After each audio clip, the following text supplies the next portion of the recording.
início da quarentena, todos os crew members tiveram a opção de voltar para casa ou de ficar a bordo, em caso do país estivesse fechado. Por volta do dia 28 de março, algumas das pessoas que decidiram voltar para casa receberam voos. Entretanto, esses voos foram cancelados logo no dia 29 de março. Havia rumores de alguns navios já estarem cumprindo a quarentena completamente trancafiados e adivinham só. A gente teve uma experiência de 14 dias também confinados numa cabine de guest, né?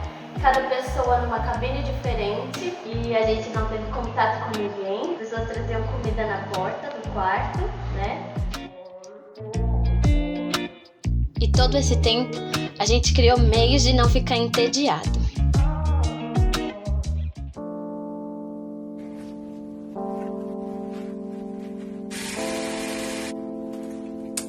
You look wonderful tonight.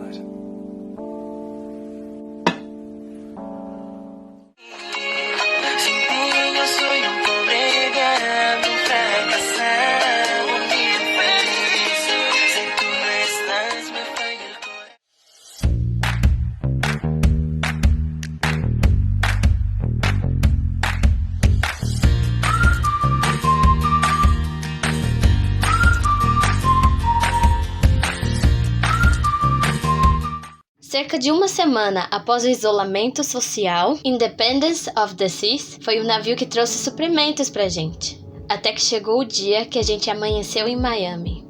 Nesse dia, vários crew members puderam ir pra casa. E foi a primeira vez que a gente viu gente depois de quase um mês confinados. I love it.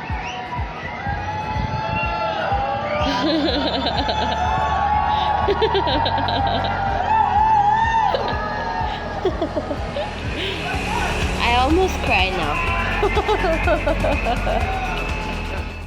Hoje a gente já pode sair das cabines. A gente pode andar em volta, contanto que a gente continue usando máscaras e mantendo também a distância social.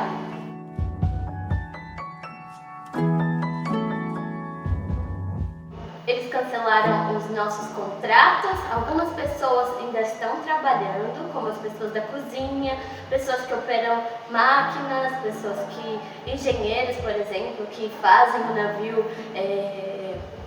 se movimentar, o capitão e a tripulação dele estão ainda trabalhando, mas a maioria de nós vai voltar para casa em breve. E a gente ainda não sabe quando também vai retornar ao trabalho. Então eu espero que essa pandemia acabe logo, né? E eu espero que tudo fique bem no final das contas.